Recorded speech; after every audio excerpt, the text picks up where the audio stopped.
오늘은 거짓 교사들의 죄, 거짓 교사들의 죄라는 제목으로 우리 하나님 말씀 함께 나누도록 하겠습니다. 유다는 과거에 있던 사건들을 끌고 와서 하나님의 심판이 어떻게 사람들에게 임했는가 하는 것을 설명했는데, 가장 먼저 출애굽 광야 1세대를 통해서 원망과 불평으로 광야에서 죽어간 사람들을 소개했고, 또 교만함으로 자기의 지위를 떠나 하나님의 자리를 찬탈하려고 했던 사탄이 된 루시퍼에 대해서 얘기를 했고, 또 성적인 타락으로 심판을 받아 멸망한 소돔과 고모라의 예를 들어서 경고를 했습니다. 오늘 본문에서 유다는 거짓 교사들을 꿈꾸는 사람들이라 이렇게 표현을 했는데, 이들 거짓 교사들이 허황된 꿈을 꾸고 있다. 그들이 꾸는 꿈은 광야 1세대의 죄와 또 타락한 천사인 마귀와 소돔과 고모라의 사람들이 꿨던 꿈과 동일한 꿈이라 하는 표현으로 그들을 꿈꾸는 사람들이라 이렇게 표현을 하고 있는 겁니다.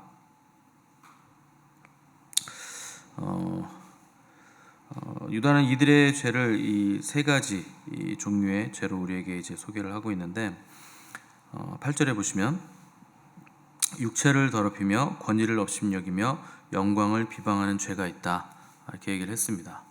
이 첫 번째로 육신을 더럽힌다 하는 것은 영지주의자들의 그 주장 때문에, 거짓 교사들의 주장 때문에 나온 얘기죠. 그러니까 육으로 아무리 죄를 지어도 영은 구원받을 것이기 때문에 죄가 되지 않는다, 이렇게 주장을 한 겁니다.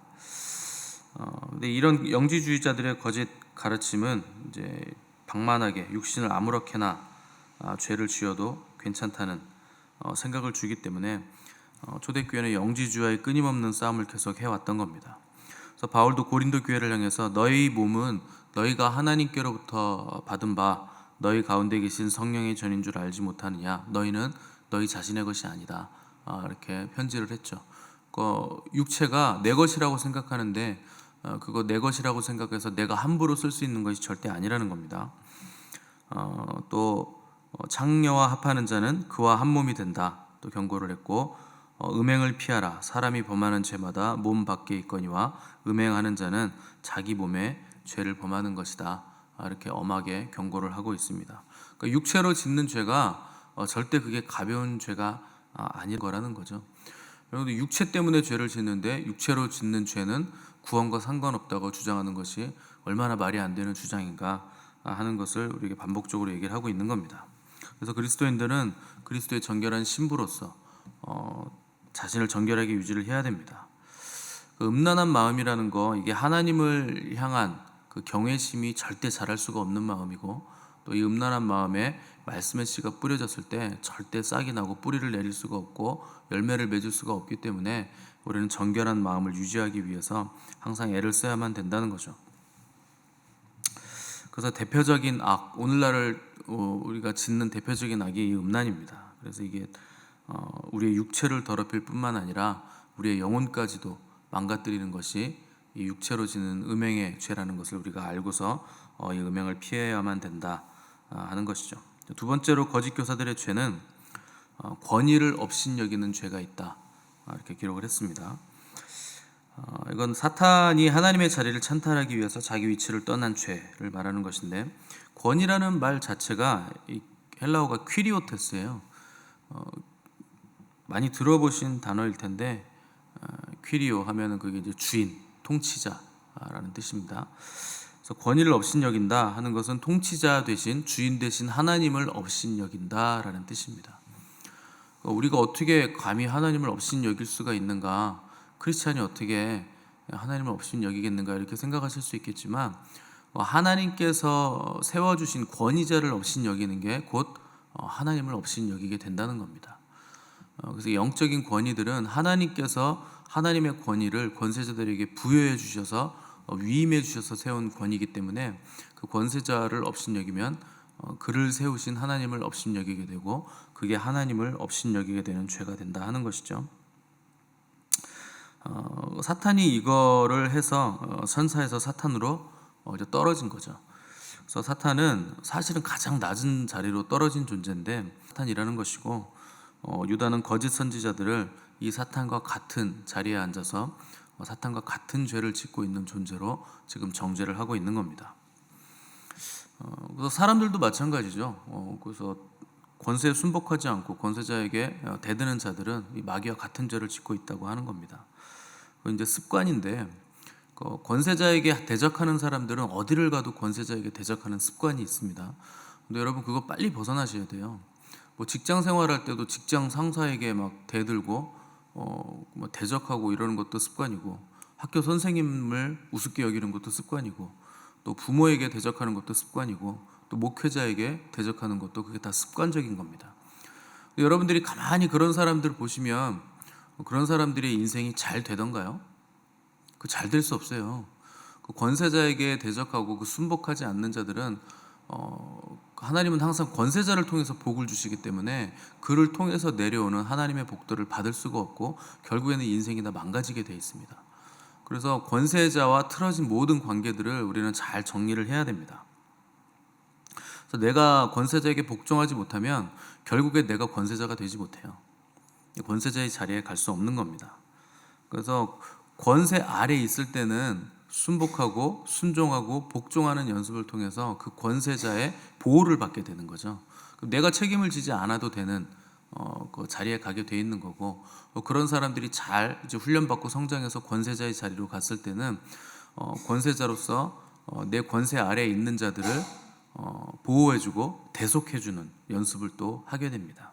그래서 이런 순종과 또 대속이 계속 이렇게 맞물려 돌아가면서 믿음이 자라고 교회가 세워지는 거죠. 은하는 결과가 되는 겁니다. 그래서 우리 아버지가 하나님이시고 그분이 왕이시기 때문에 우리도 결국에 권세가 나타나게 돼 있는데, 삶을 그렇게 살 때 권세가 나타나는 겁니다. 신분이 내가 왕이라고 해도 거지의 옷을 입고 있으면 그건 그냥 거진 거예요. 아무도 알아주지 않습니다. 그러니까 우리가 하나님의 권세를 가지고 있다면 마땅히 하나님의 권세를 가진 자로서 신분을 우리가 입고 있어야 되는 거죠. 근데 우리에게 왜 하나님의 자녀로서의 권세가 나타나지 않는가? 우리가 하나님의 자녀다운 권세자로서의 삶을 살고 있지 않기 때문에 그런 거죠. 또 권세 아래에 있을 때 우리가 권세에 순복하는 삶을 살지 않기 때문에 결국 우리에게도 권세가 나타나지 않게 된다는 겁니다. 그래서 권세라는 거, 그 권세 자체로 능력이고 또 의미가 되지만 그것 가지고 우리가 무엇을 하느냐, 어떻게 삶을 살아내느냐, 그게 굉장히 중요합니다. 그래서 우리가 순종을 잘해서 권세자가 됐을 때 그 권세를 가지고 뭘 해야 되느냐, 사람을 살리는 일을 해야 된다는 거죠. 그래서 권세자가 가는 곳마다 능력이 나타나게 되어 있는데, 그 능력이 무슨 능력인가? 죄인들을 회개하게 하고 또 사람과의 관계를 회복시켜주고 또 모든 것을 사로잡아서 그리스도께 복종시켜 주는, 그렇게 하는, 그래서 하나님께 영광을 돌리게 하는 그 일이 권세자를 통해서 일어나야 된다는 거죠. 근데 우리가 권세 아래에 있을 때 순종하고 순복하지 않으면 결국 그 자리에 가지 못합니다. 그래서 순종하는 거 굉장히 중요한 것이고, 또 나중에 우리가 권세자가 됐을 때는 또 다른 사람들을 위해서 내가 대신 죽어주고 또 대속해주는 그 일을 해야 되는 게 굉장히 중요하다는 거죠. 그래서 모세가 구스 여인을 아내로 맞았을 때 그 미리암이 모세를 비방하는데 아론과 함께 비방을 하죠. 그 일로 인해서 미리암이 결국 그 문둥병에 걸립니다. 그러니까 모세가 뭐 무슨 잘못을 그렇게 크게 했는지 모르겠지만 설사 그가 잘못을 했다 하더라도, 근데 대부분의 뭐 학자들은 모세가 큰 잘못을 하지 않았다 이런 데 입을 모으고 있는데, 어쨌거나 뭐 모세가 잘못을 했더라도 그러니까 권세자의 잘못은 그 하나님이 직접 다루시는 거예요. 하나님이 세우신 권세자는 하나님이 그걸 문제를 다루시는 거지, 다른 사람들이 권세자를 비방하고 그걸 욕할 수는 없다는 겁니다. 그래서 결국 미리암이 그 권세자에게 대들고 비방하는 바람에 나병에 걸렸는데, 그걸 누가 해결을 해주는가 하면 권세자인 모세가 해결을 해줘요. 그러니까 모세보다 미리암이 누나죠, 연장자죠. 그러니까 자기가 뭐 연장자이기 때문에 그렇게 했는지 뭐 어쨌는지 모르겠지만 결국 모세가 하나님께 탄원해서 하나님이 모세의 기도를 통해서 미리암의 나병을 낫게 해주는데 7일 후에 나병을 고침을 받게 됩니다. 그러니까 자기가 비방한 권세자가 자기를 위해서 대속해줬기 때문에 그 문둥병이 낫게 됐다는 거죠. 그러니까 하나님은 항상 하나님이 세우신 권세자를 통해서 병도 낫게 해주시고 말쓰는 것을 이런 사건들을 통해서 우리에게 알려주시는 거죠. 근데 영지주의자들, 이 거짓 교사들은 하나님이 세우지 않은 자들인데 그들 스스로가 자기 스스로 자기들의 권위를 내세워서 내가 권세자다, 내가 교사다, 이렇게 주장을 했다는 겁니다. 이거는 하나님이 세우신 권세가 아니기 때문에 이렇게 주장하는 것 자체가 하나님의 권세에 도전하고, 또 자기 스스로 권세를 세우는 자들은 마귀의 죄, 가장 낮은 곳에 있으면서 내가 자기 스스로를 세워서 권세자로 주장하는 마귀의 죄를 짓고 있는 것이라 하는 것이죠. 그러니까 여러분, 권위는 내가 세우는 게 아닙니다. 정말 권위가 있으면 다른 사람들이 그 권위를 인정해줘서 요구하고, 이런 사람들은 결국 마귀의 자리에 있는 사람이라 하는 것을 깨달아야 한다는 것이죠. 세 번째로 거짓 교사들의 죄는 영광을 비방하는 죄를 지었다, 이렇게 표현을 하고 있습니다. 영광을 비방한다는 것은 영광을 입은 영광스러운 존재인 천사를 비방했다. 그리고 그 천사에게 영광을 씌우신 하나님을 결국 비방하고 있다 하는 겁니다. 그래서 9절에서 그 예를 들기를, 천사장 미가엘이 모세의 시체에 관하여 마귀와 다투어 변론할 때 감히 비방하는 판결을 내리지 못하고 다만 말하되 주께서 너를 꾸짖으시기를 원하노라, 이렇게 기록을 했습니다. 이거 성경에 나오지 않는 내용인데 위경에는 나옵니다. 모세 승천기, 또 모세의 유언, 에녹서, 이런 데 보시면 고대 문헌들에서 종종 나오는 내용인데, 그런 고대 문헌들에 보시면 모세가 죽었을 때 사탄이 모세의 시체를 자기가 이제 가져가려고 합니다. 왜냐하면 모세가 살인죄를 지었다. 그래서 순순히 내줄 수 없다, 내 거다. 그래서 이렇게 순순히 매장할 수 없다, 이렇게 주장을 한 거고, 미가엘은 그 주장에 맞서서 모세를 변호했는데, 이때 미가엘 천사가 천사장임에도 불구하고 사탄을 감히 비방하지 않았다는 거죠. 그리고 말하기를 다만 주께서 너를 꾸짖으시기를 원하노라 하는 말로 영광스러운 존재도 사탄을 비방하지 않았다.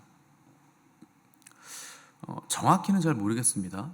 미가엘 천사장 정도 되는 천사가 사탄을 왜 비방하지 않았는지 모르겠지만, 원래 비방하는 건 영화로운 존재들이 하는 일이 아니기 때문에 비방을 안 했고, 또 원래 그 루시퍼 천사가 어떻게 보면 미가엘보다 더 높은 영광을 가지고 있던 천사예요.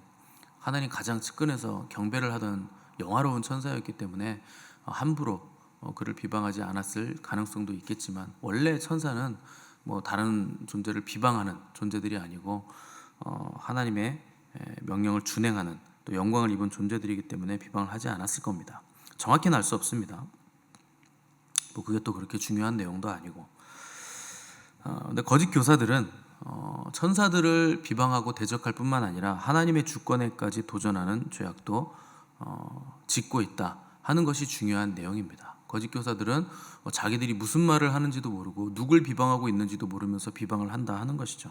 그래서 10절 보시면 이 사람들은 무엇이든지 그 알지 못하는 것을 비방하는도다. 또 그들은 이성 없는 짐승같이 본능으로 아는 그것으로 멸망하느니라, 이렇게 기록을 했습니다. 비방을 한다는 거예요. 그러니까 뭘 비방하는지, 도대체 누구를 비방하고 있는지 모르면서 비방을 한다는 거예요. 그러니까 자기가 안다고 주장하는데 사실은 아무것도 모르고 있는 자들이라 하는 거죠. 이건 사람들도 이런 얘기 하잖아요. 진짜로 아는 사람은 안다고 안 해요. 모르는 사람들이 자기가 아는 것처럼 얘기를 하는 거죠.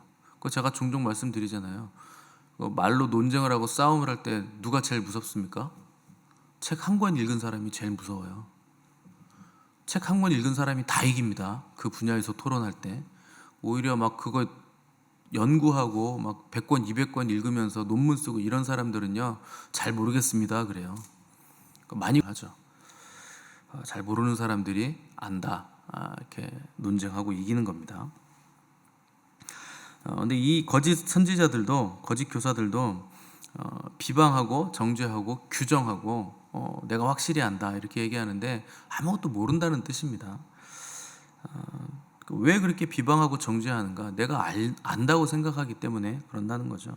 그러니까 사람들이 논쟁을 할 때 확실해, 이게 맞아, 그리고 내 주장을 자꾸 하시는 분들이 있어요. 내가 옳은 것처럼.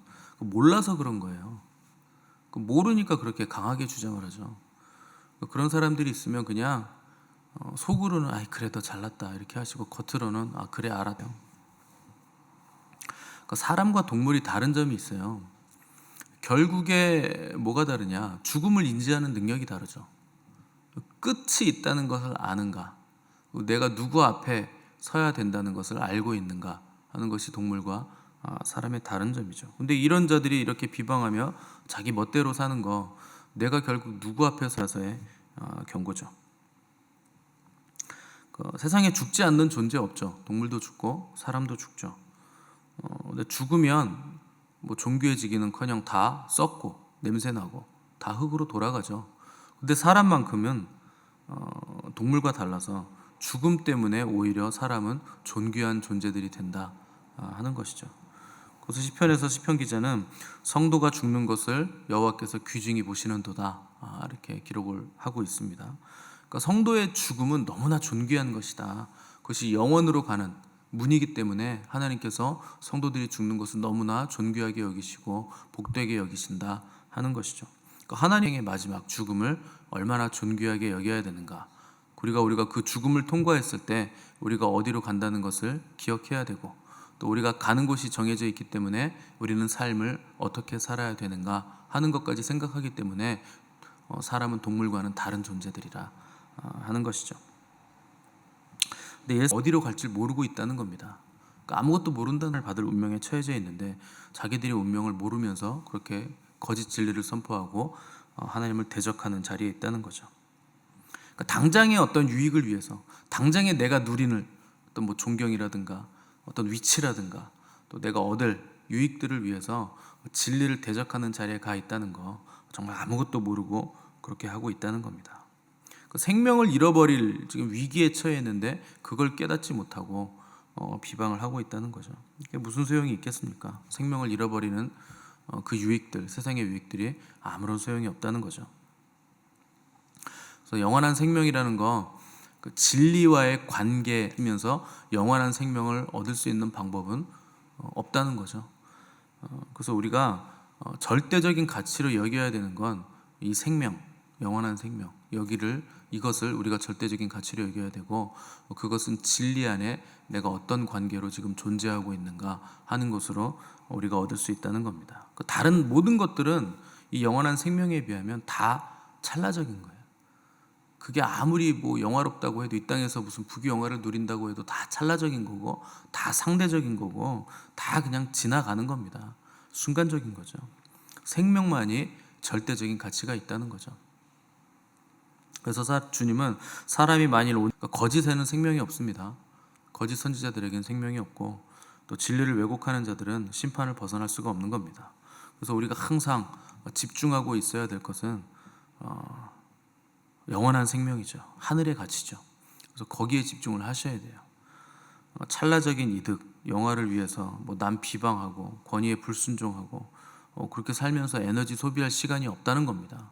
우리가 가진 모든 것들은 다 하나님의 영광을 위해서 써야 될 것들이고, 하늘의 가치를 만들어내는 일들을 위해서 그 에너지들을 쓰셔야 하는 겁니다.